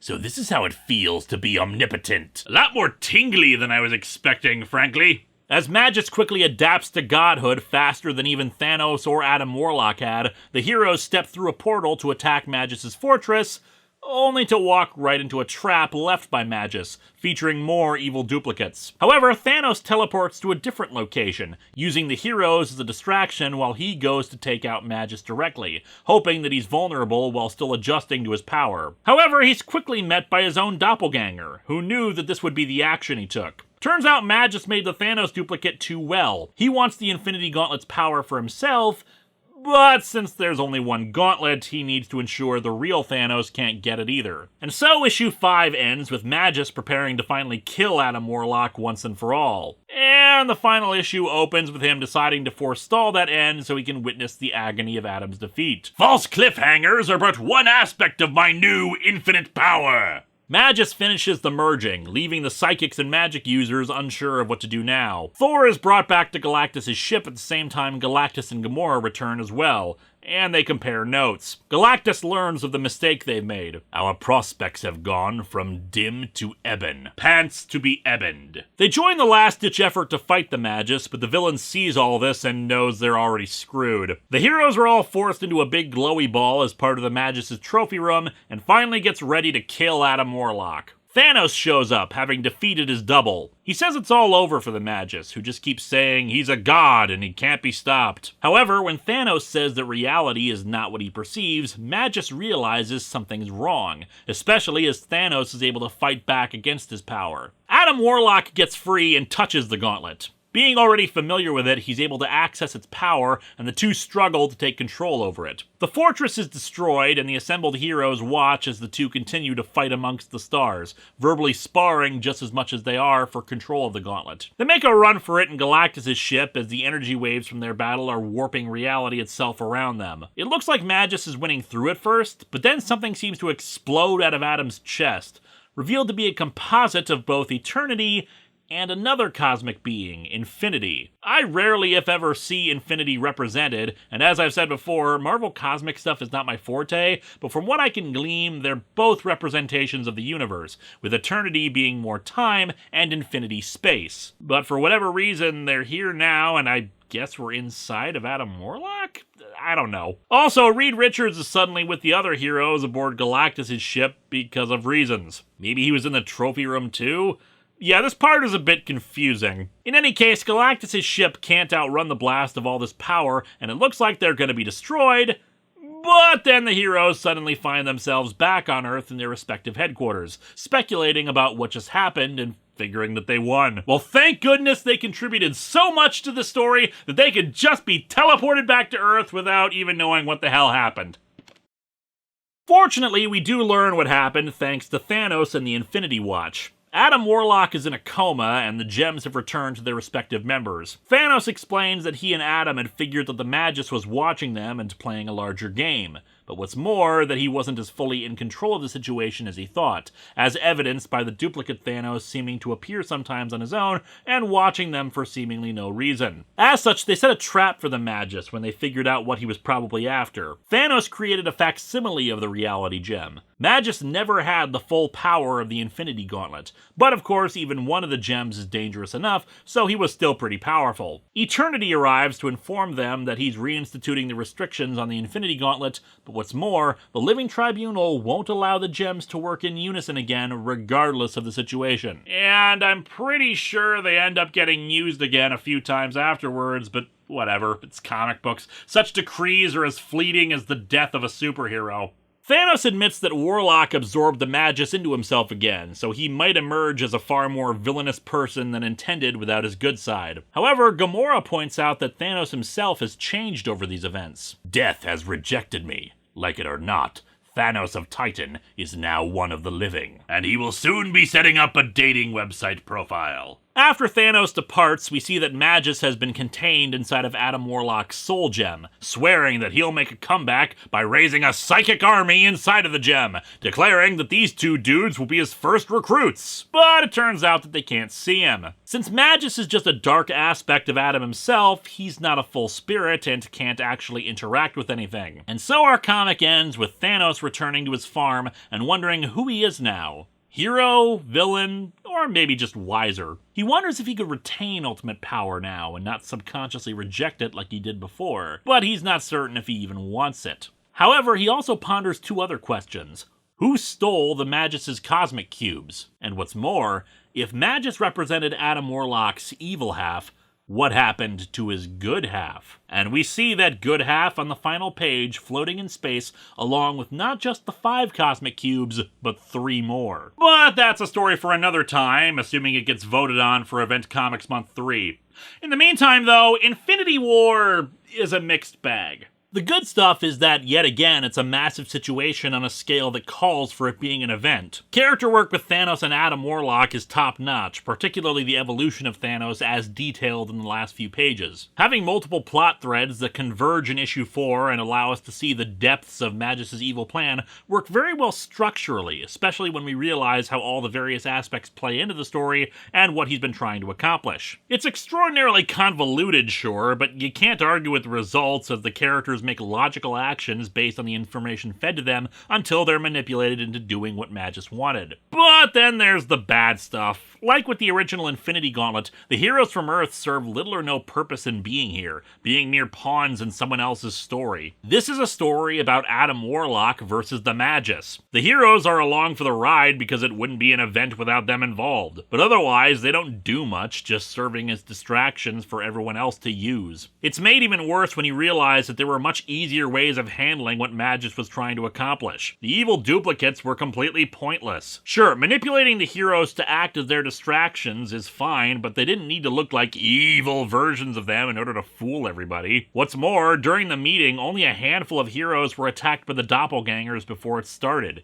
Did Magus only want certain heroes replaced? Because if that's the case, his choices are a bit confusing. Iron Man and Mr. Fantastic made sense, but why Spider-Man? Why Hawkeye? Why Wolverine? Maybe you could argue Spider-Man because of his spider sense alerting him to danger, or Wolverine's ability to sniff out the others, but the attempt to replace Hawkeye is baffling. And even then, if the goal was just to use the heroes to keep Thanos and the Infinity Watch at that spot for when Galactus arrived, why not just use the duplicates to begin with for that battle? And again, if he really needed the heroes for this distraction, maybe don't plant a huge-ass bomb that could have killed them all if Susan Storm was a second too late. The Magus himself as a villain is less than compelling. He looks ridiculous as it is, but then you add him constantly boasting and gloating about how awesome he is, and he just becomes tiresome and annoying. It would have been more tolerable if they didn't keep cutting to him laughing maniacally and going, "Mwahaha! They're doing exactly what I want them to do!" It's not necessary. Also, despite the name, it's not really much of a war, more an infinity series of skirmishes. I feel like it could have just been called Infinity Gauntlet 2 and it would have matched better. The artwork leaves a lot to be desired, very basic and lacking a lot of details. I know that can be hard to put in for a book of this size, each issue being 40 pages long, but the original Infinity Gauntlet had some very impressive artwork, particularly with the cosmic battles. The fight scenes here are very lackluster and the backgrounds are fairly generic and lacking anything interesting. So yeah, Infinity War. Not bad, but the movie's probably gonna be better. Next time, we really get a war going as we jump ahead to 2007 for World War Hulk. Hello and welcome to Atop the Fourth Wall, where bad comics burn. And welcome back, my friends, to Event Comics Month 5, Secret Crusade of the Dark Convergence. Time to finally end the trilogy of tales that we started with the very first Event Comics Month that began with the Infinity Gauntlet. It's been a few years, so let's sum up what this is all about. At the end of the Infinity Gauntlet, Adam Warlock got possession of the titular glove, basically granting himself godlike power. To try to make sure he only used the gauntlet wisely and with only logic, Adam used it to expel his good and evil aspects. Mind you, the concepts of wisdom and logic are born out of an assumption that they are positive things, aka good, so I don't know how that works, but whatever. He then entrusted the gems to his Infinity Watch, a group of characters who each safeguarded one of the Infinity Gems. However, the evil aspect of Adam Warlock formed into the Magus, the apparently difficult to pronounce arch-nemesis for Adam. Utilizing several cosmic cubes, which, as a Hostess Fruit Pie ad reminded us, can do anything. The Magus tricked Adam so that he can gain the power of the Infinity Gauntlet for himself, but in turn was tricked and didn't have its full power. As such, the Magus got reabsorbed and contained in the Soul Gem. However, it seems that in the confusion of all this, someone stole all the cosmic cubes he had. Also, the Magus made a bunch of evil doppelgangers of Earth's superheroes because we needed to justify having other superheroes in this, even though it's not really about them. That's a bit of hyperbole, I admit, but basically, yeah. The problem with the two previous Infinity Sagas was that it was putting superheroes on a game board normally occupied by cosmic forces much, much bigger than them, and consequently, they were just peripheries, footnotes in the event rather than major players. Even Secret Wars 2 last time, long and tedious as it was, still had the Beyonders' interactions with the superhero population of Earth be the focal point for learning about mortality. They certainly contributed to the stories, but they weren't the main focus of them. Can the same be true of this final part of the Infinity Trilogy? Well, let's dig into the Infinity Crusade and see how that works.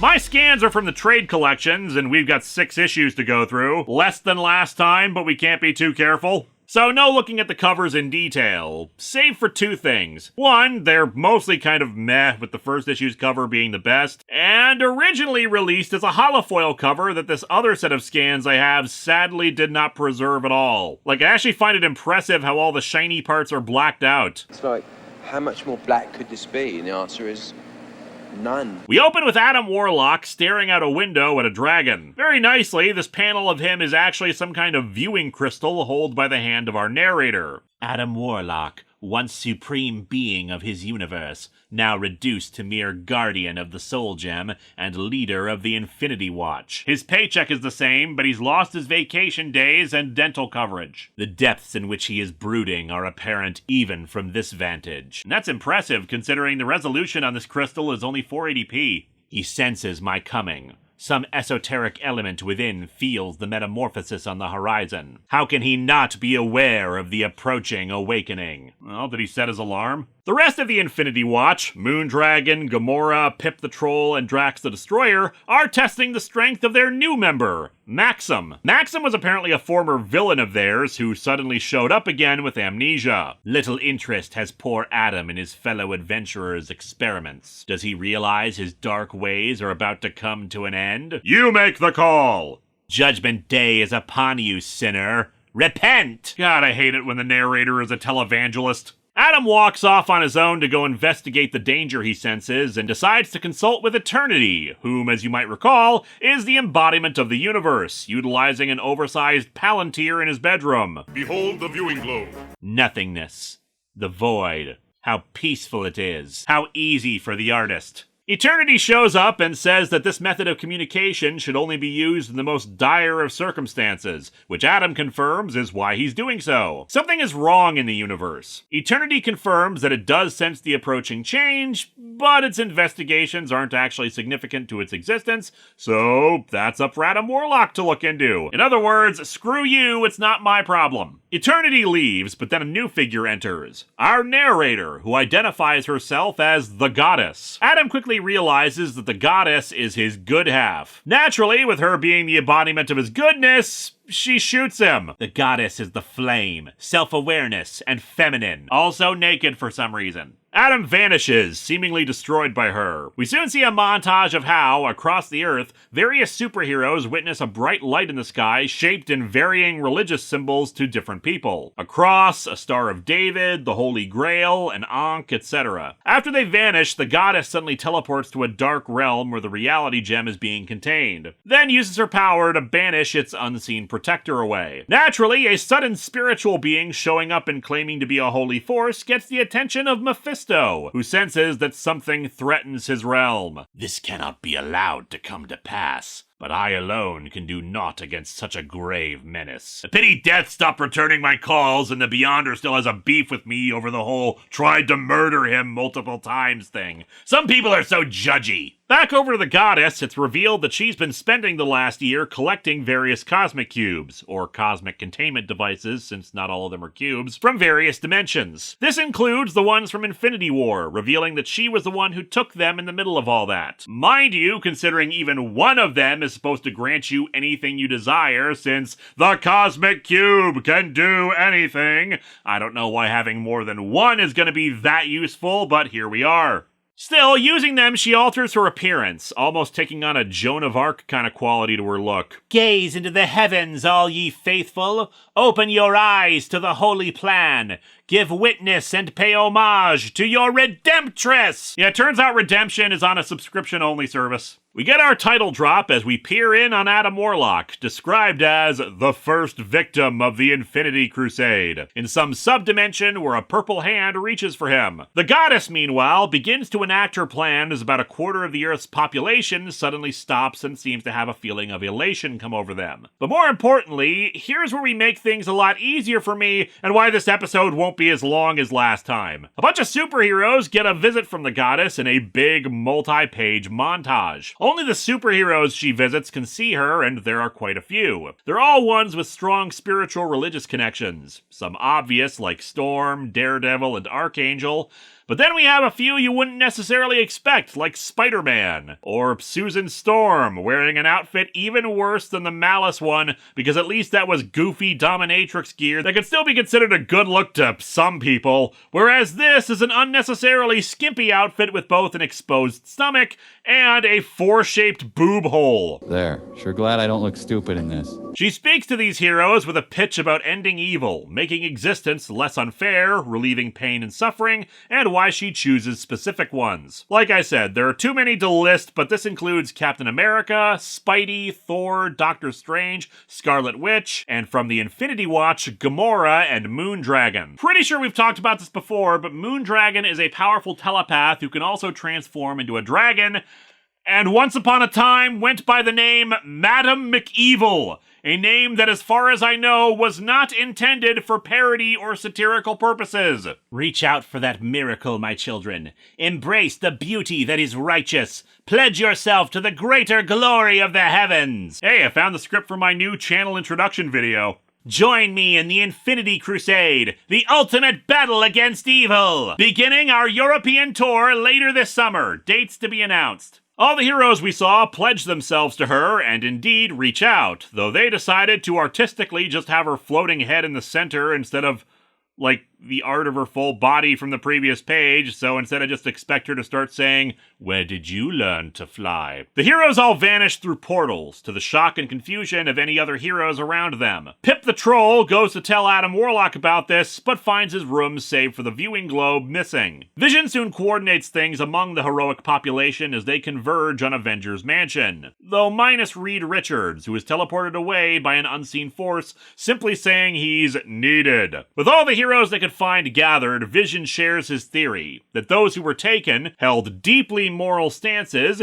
held strong spiritual beliefs, or have had after-death experiences. It's not just enough to be religious, you have to be very religious. The Hulk, still having Bruce Banner's mind, points out that it wasn't too long ago that Thanos made so many people vanish, but of course nobody is eager to confront old Raisin Chin again. Mind you, the last time you guys saw him, you were teaming up with him against the Magus, so why would you think he's the one responsible anyway? We end out the first issue with the goddess forming a new planet on the other side of the solar system, using her power to create new life, transport the heroes she's assembled to this new world, and then having a cathedral rise up out of the ground. Welcome, my children, to Paradise Omega! Prepare for the Holy Timeshare presentation before you begin enjoying yourselves. We open issue 2 with the goddess in front of a wall that has religious symbols on them overlapping. Only these 11 religions are permitted here. Screw all the other faiths on Earth and in the universe. Also, Christianity is on there twice. What? Like, are we separating Protestantism and Catholicism or something? Why the two different crosses? The inside of the cathedral, as she explains, is also full of advanced technology. Within these walls rest all that we require to accomplish our holy mission. I present thee with the most advanced in communications equipment to spread the good word. Begin the 24-hour VeggieTales Marathon broadcast! Also, despite this presumably being the first time she's giving this spiel, half these characters aren't listening to her, and then we've got Jean Grey already doom-scrolling on Twitter up there. She also says there are teleportation banks that can bring them anywhere in the universe for this task, Moondragon asking how they can serve her. Back on Earth at Avengers Mansion, since they can't locate Thanos, the Hulk wonders if somehow the Infinity Watch is involved. And indeed they are, as it turns out they were the ones to take Reed Richards for the purpose of a tie-in issue and arrive at the HQ. Unfortunately, the Thing, who's wearing a helmet because of character stuff going on in the Fantastic Four books at the time, assumes that they're the villains because of this and tries to attack, and Drax slamming him down causes a brief scuffle between the two groups. Reed Richards tells them to knock it off. Let Drax introduce you to his other pals. This is my buddy, the Bulk. That's the Hulk. No, I'm pretty sure you're the Bulk. You're purple and really bad CGI, right? There are also some other brief interactions, including how Maxim somehow recognizes Vision despite his amnesia, plus how Pip the Troll had stolen an Avengers Quinjet and the Fantasticar over in the Infinity Watch comic, but that's neither here nor there. In the meantime, another noteworthy discovery has been unearthed while searching through the computer banks. It appears that over the past few hours, no police force on Earth has reported arresting anyone in the process of an active crime. Still, they've got quotas, so they've begun, or continued, to commit crimes themselves. Actually, Reed has an explanation. He's able to detect the energy of cosmic cubes, and in this case, he's detecting them on a telepathic level. He believes all the heroes were mesmerized into aiding their own kidnappings, and that the transmissions are affecting criminals on Earth as well. In the tie-ins, Reed found out about the goddess, but only her appearance and that she had the cosmic cubes, so he doesn't know anything more about her. And honestly, I think it was a mistake to reveal this early that the goddess has a bit of mind control in her powers. It paints her as a villain right away, instead of suggesting that indeed she is just this holy and good that she can inspire people to follow her. Anyway, we cut over to the goddess as she explains that her mere presence is causing this area of space to be peaceful and tranquil. I am the goddess of mellowing out. She's not powerful enough to bring this about throughout the entire universe, though, and that's why she needs the help of the heroes. Willpower can do the task, particularly of true believers in the cause. She's taken the 30 cosmic cubes and reshaped them into a giant cosmic egg, through which they can amplify their wills together. There are certain dreams no one entity should force upon reality. Like that dream where I go to school naked and everyone throws blueberries at me.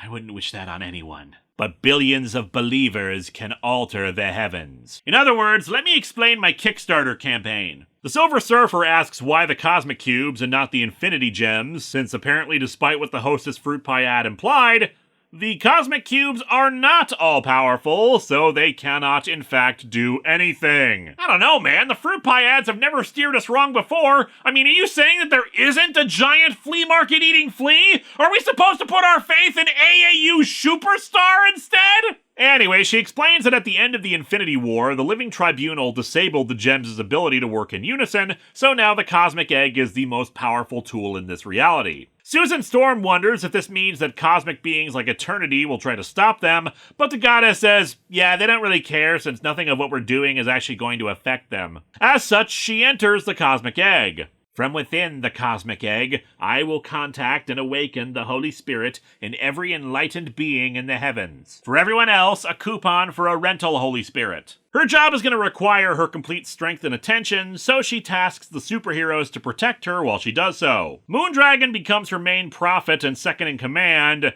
And wow, we joke about a lot of high collars in comics, but Moondragon extends past her head. And her outfit is basically a thin bikini and a cape, so it's not like it was some integral component that pulled it all together. Back on Earth, all armed conflicts have come to a stop too. No formal ceasefire, it's just everyone's stopped. Aurora, a member of Alpha Flight, apparently has dissociative identity disorder, and one of the two identities is deeply religious, so when she comes forward, she suddenly wants to go join the goddess. They prep a Quinjet and decide to let her go, Iron Man, Vision, and Mr. Fantastic coming along to discover where the goddess is headquartered. Before they leave, though, we get a moment between Johnny Storm and the Thing where they talk about their own religious beliefs. Both are Christian, but they wonder why they weren't taken. Johnny wondering if he really does believe in God if he wasn't taken, with the Thing recounting how once he was pissed at God for ignoring his prayer as an 8-year-old to save his aunt from dying of cancer. Moments like these probably should be more relegated to the tie-ins, but it's nice to have them here. A good way to show, hey, we don't have to say all these characters are atheists and in the right just because they oppose this woman, and the religious ones aren't just brainwashed idiots for following her. Then again, it often feels like Jim Starlin has a bug up his butt about false gods, false idols, people blindly following beings they assume are godlike, etc. I spotted it a few times in his work. And hey, as a Christian myself, I'm all for calling out assholes who use religion or preach religion in order to maintain their asshole behavior. Just feels like it's a theme that he really seems passionate about. Aurora flies the Quinjet out into space, and they try to transmit their telemetry back to Earth just in case they don't return from this little jaunt. And indeed, they locate Paradise Omega, guarded not only by the Silver Surfer and Firelord, but also several orbiting defensive satellites and an energy shield around the planet that could atomize anything that approaches. God put an angel with a fiery sword to guard the Garden of Eden. The goddess put in space-based weapons platforms and force fields.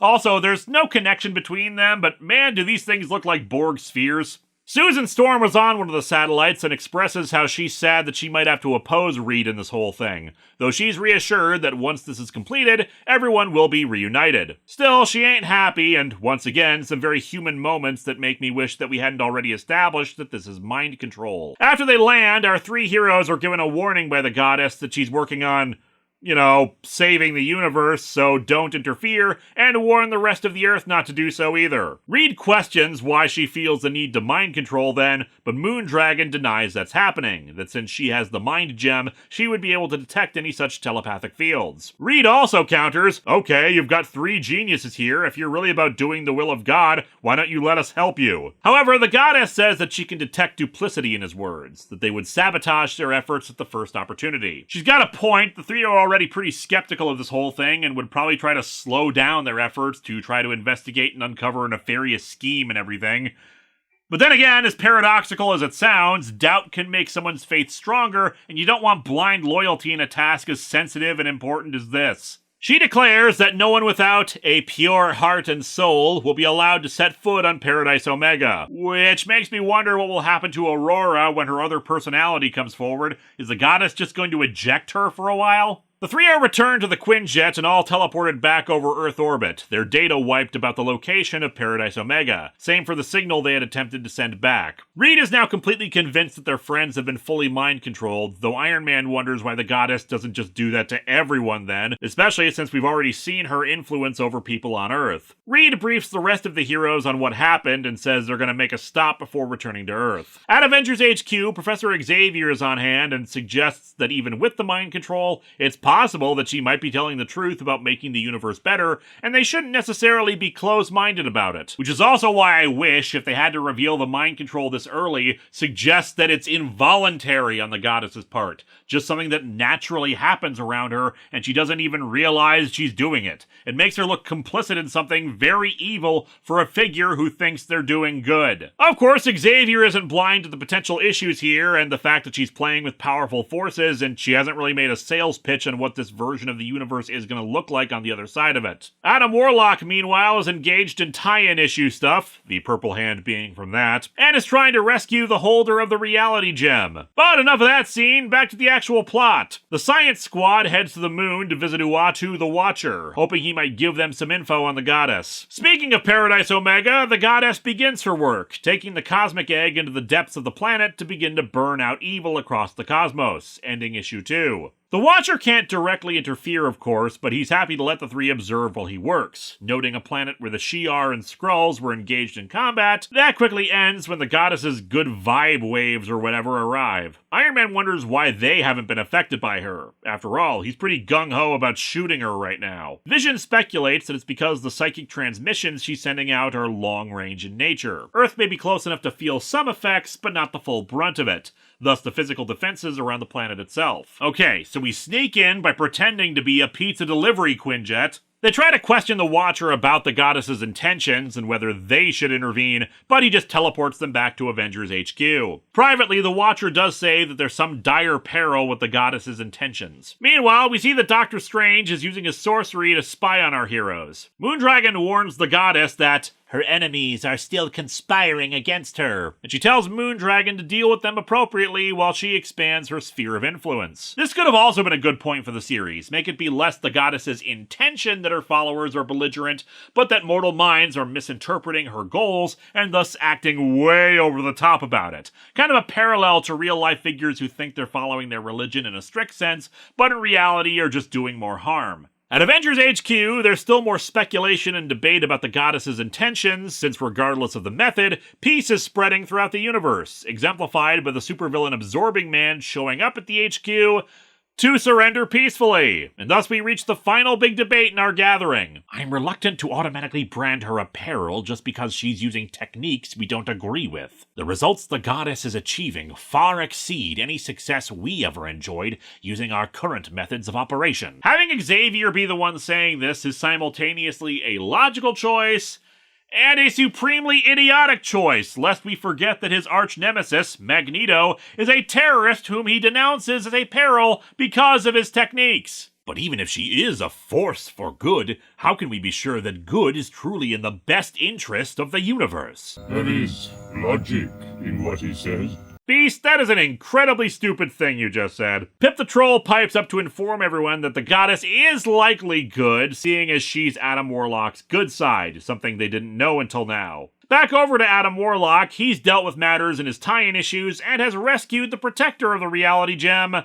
Thanos. As a reminder, Thanos became more or less an anti-hero post-Infinity Gauntlet. Not really a good guy, but not seeking to end everything in order to score a date with death. He and Warlock are working on a way to fight the goddess, Thanos thinking only they can pull it off.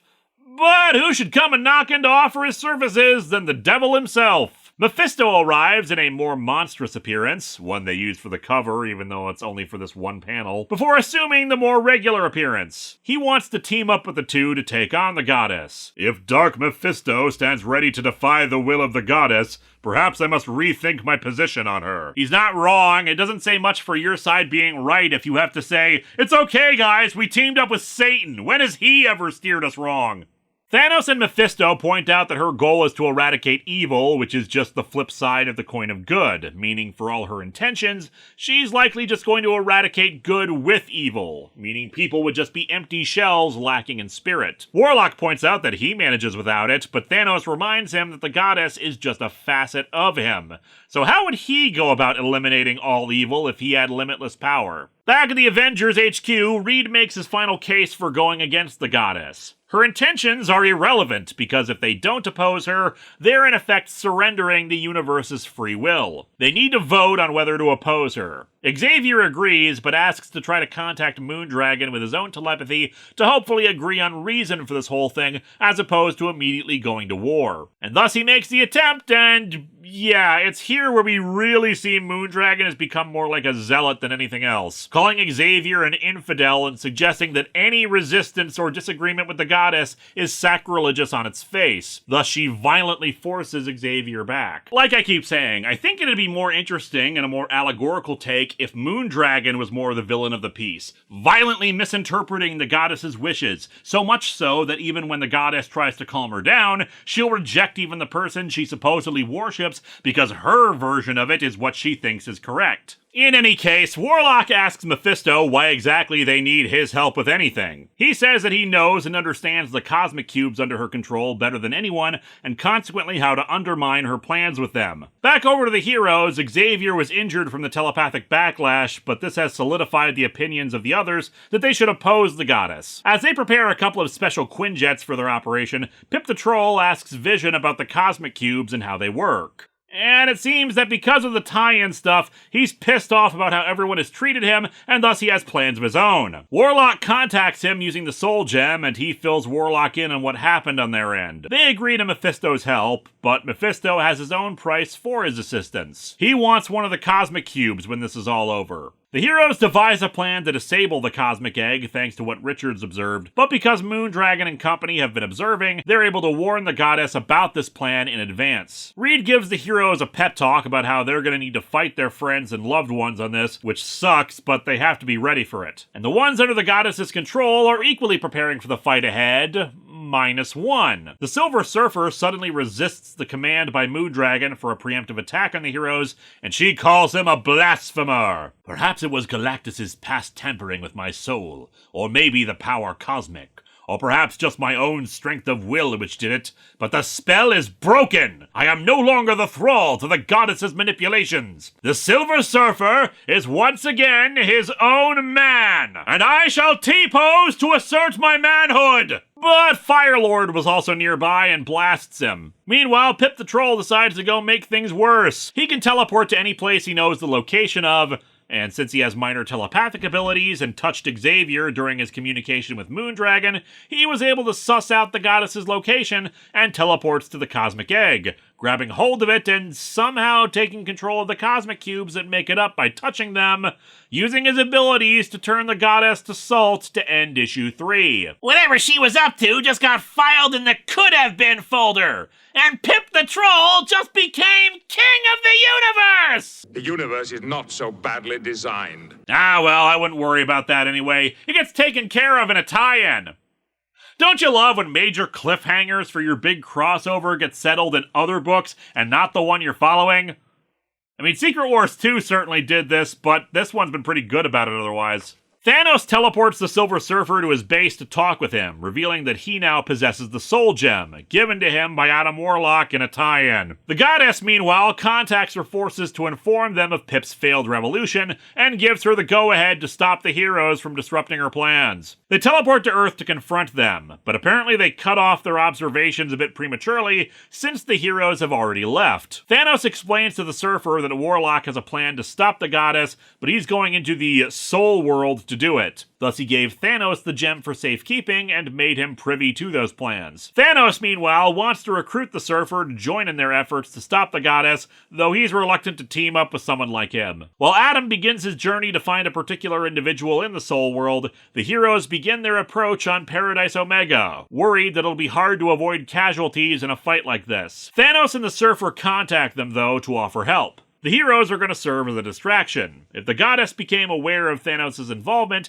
she may use the combined power of her cosmic cubes in a more direct fashion and, well, we already know how dangerous they are. Thanos also requires Xavier's help, though they explain he's in a coma after his contact with Moondragon. Thanos says that doesn't matter, soon teleporting him out of the Avengers HQ. That headset you place on the Professor will allow me to personally exploit his telepathic powers. Plus, I think he just needs something to wear. Enough with the plain bald look, Xavier. Get a hat or something for a proper superhero look.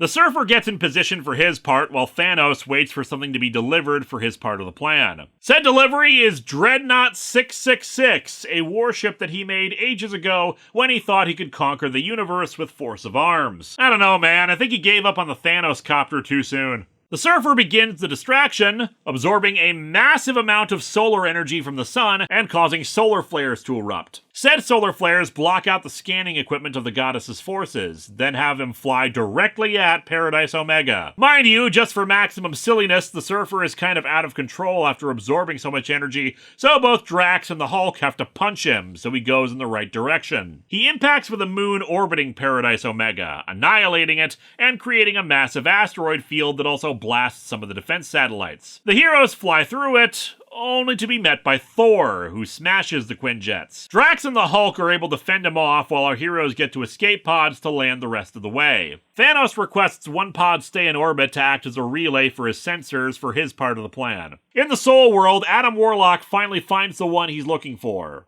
The Magus. And that's just for a tie-in and doesn't actually contribute to the plot, even though they could have used that later on in the story. While the two opposing groups of heroes begin their fights, Thanos arrives in orbit too. All the players are in place.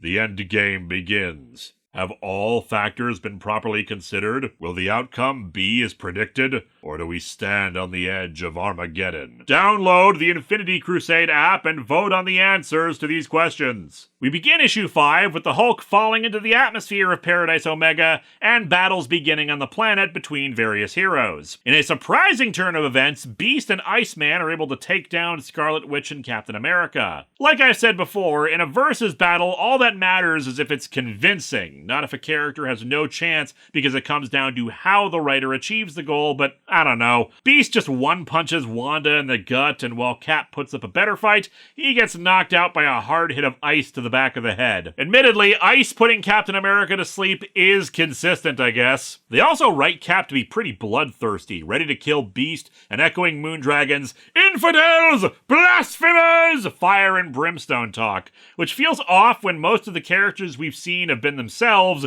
just devoted more to the goddess's cause. Anyway, Warlock gets transported out of the Soul World as the battles on Paradise Omega continue, both sides losing people as they converge on a rendezvous point. The goddess begins synchronizing with the blessed souls of the universe, uniting their minds and wills together to direct them to eliminate evil via the cosmic egg. Thanos uses the Dreadnought's massive weapon systems to carve a hole down into the planet and give him a clear line to the goddess, though feedback destroys the ship. He and Xavier beam down and begin their plan, using the Soul Gem to try to get to her, but they can't in time. The goddess begins her plan of eradicating evil throughout the universe by blowing up stars, ending issue 5. Well crap, now when Christmas rolls around, we'll be singing a star, exploding in the night. Yeah, as you may have noticed, not much to talk about with issue 5. It's mostly made up of fight scenes. Decent fight scenes, especially for a hero versus hero event, but not much in the way of plot advancement until the end. So let's get to that ending. The final issue of the Infinity Crusade. Soul, a beautiful gem set among 10 smaller companion jewels, flaring brilliantly in the midst of the dark heavens. And it can be yours for $39.99 plus shipping and handling. Yeah, the sun goes supernova, and soon Paradise Omega is engulfed in destructive fire, killing everything on it. In a sequence that I'm betting was inspired by Terminator 2's apocalyptic nightmare sequence. For those not yet ready to meet their maker, the bewilderment remains. For those who were ready to meet their maker, a sudden realization of something forgotten for their luggage. Nor is any escape to be found in fantasy and entertainment. Fiery reality insinuates itself into the most preoccupied of souls. And see, this is why it's good I don't have a physical copy of the second trade of this event.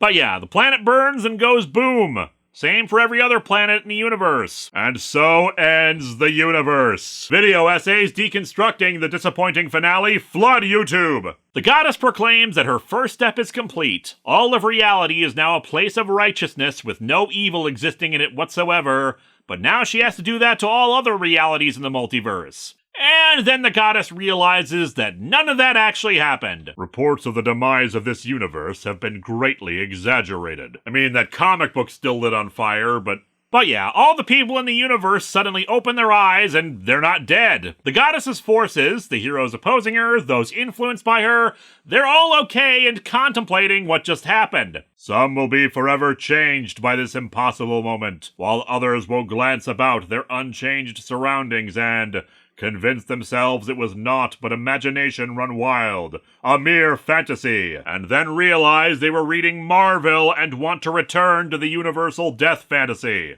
This wasn't Thanos' doing, but Adam Warlock's. He emerges and explains that he was hiding in the goddess's subconscious. He realized that Thanos wouldn't breach her defenses in time, but since he was a part of the goddess's being and in contact with the cosmic egg, he could send that illusion out to the universe before she finalized the whole thing. It was so close that the goddess thought that she had done the real deal. The goddess thinks this doesn't really change anything, she still has the cosmic egg, Except, as Warlock points out, now everybody knows that her entire plan was to kill everyone and everything, so they're not exactly going to be contributing the collective willpower she needed for this. We now go live to Moondragon and her reaction to this revelation.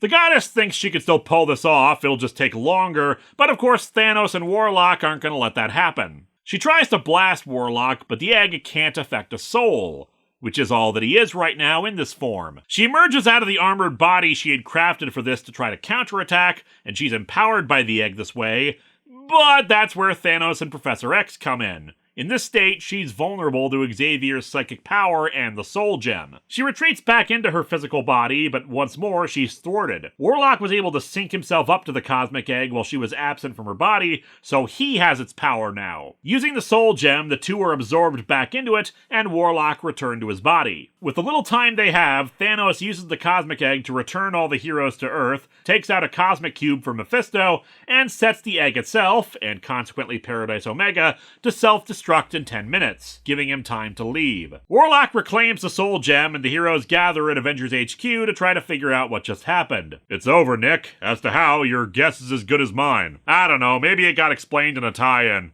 Warlock asks Thanos why he didn't try to keep the Cosmic Egg for himself, and he admits it's because the thing was too much of a nuisance. And it was imperfect. After all, the Infinity Gauntlet did grant him omnipotence, and the Cosmic Egg fell short of that. Warlock goes to the heroes, who are all pissed at him because of how the goddess was an aspect of him, and feel he's partly responsible for all this, so he takes the Infinity Watch and they teleport away. The gathered heroes had just suffered through quite a harrowing and, to them, incomprehensible experience, the outcome of which all their heroic efforts had very little effect on. 3 Infinity events, and only I, the golden douchebag, am allowed to resolve things. But yeah, he doesn't blame them for being mad given everything that's happened. We get our epilogue. It seems most of the people in the universe don't recall what happened, the vision of the universal destruction written off as if it was a daydream or hallucination. The heroes who were under the goddess's thrall are feeling more than a little embarrassed and violated by what occurred, but as Wolverine points out to Storm, the goddess was the bad guy here, not the ones she tricked. And as I suggested, Moondragon herself feels pretty bad about it, since she strives to be a good person and was able to be so easily turned into a tyrant. Well, maybe you wouldn't look the part at least if your collar wasn't so frickin' huge. While Adam Warlock retreats to brood and contemplate what it means that his 2 aspects are back inside of him, we see that the goddess has the same fate as the Magus, a spirit inside the Soul Gem, unable to interact with any of the other spirits within, save for the Magus. Well, interact is all she can do. Talk to him. They're still incorporeal to the other. And unfortunately, back on Earth, we see that things have returned to normal.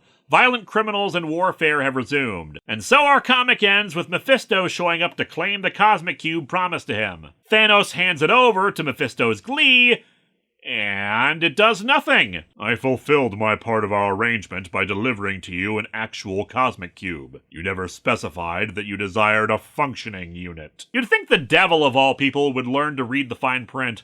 Mephisto leaves, promising vengeance, but Thanos just pontificates to himself. Prophets and devils constantly make promises, but in the end, their words always prove empty. For salvation, whatever that may be, will not be found amidst the external. It awaits within, which is why Thanos of Titan will never depend on any but himself and his inner darkness. Thanos proceeded to drunk-dial death later that night, begging her to take him back. This comic is okay for the most part. It's another case of a story that could have been great because the premise works and the overall plot points are solid, but the fine details mean that it doesn't really excel as much as it should. As I stated throughout, the big issue is that they give away that the goddess should be opposed almost immediately. After all, if the goddess was controlling people from the start, why even bother with appearing in front of people to talk to them? Why not just summon them and go from there? She clearly had no moral objections about it, especially since her ultimate goal was to destroy everything as a way of purging evil from the universe. Consequently, while that revelation is strong, I think it would have worked better if the mind control was more a subtle influence and she was completely open about her goals. Maybe state, yeah, I'm going to destroy everything, but that's only in order to purge the evil, and then I'll bring you all back. She'd genuinely not see anything wrong or objectionable about it, and assume others would feel the same. I also appreciate that the Marvel Universe's superheroes had a bigger role in this one than in the last two. Adam Warlock spends much of the story sidelined, and while he comes in at the end to resolve things, the other heroes don't consequently feel like guest stars in their own crossover. The goddess recruiting so many heroes to be on her side ensures that they're a part of events, even if by the end it once again turns into the Warlock and Thanos show. It's been a problem with all three stories in the Infinity Saga, but this one less so than the others. This event also has a lot of pretty visuals to it, not just the goddess, but the destruction of the universe has never looked so well rendered. It's not as good as it could have been, especially on its themes of faith, but overall, it's a better story than some we've looked at over the years. Next time, it's over to DC to celebrate the 30th anniversary of Crisis on Infinite Earths, with a story that's not really connected to it, and doesn't really feature the DC heroes, kinda, sorta. Next time, it's Convergence.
Yet strangely enough, though, I envy not Adam Warlock. Somehow I feel that in the long run, Thanos of Titan came out ahead in this particular deal. Well, time to spread some manure. The cosmic cube is now mine! Any wish I imagine becomes reality! Marriages, Thanos! Give me all the marriages! Hello my friends, please take a moment to like this video, subscribe to the channel, and hit the bell for notifications on new video releases. If you'd like to support future videos, you can check out my Patreon, buy merch from the store envy link in the description, or check out the t-shirts available from Fourth Wall. Thanks for watching!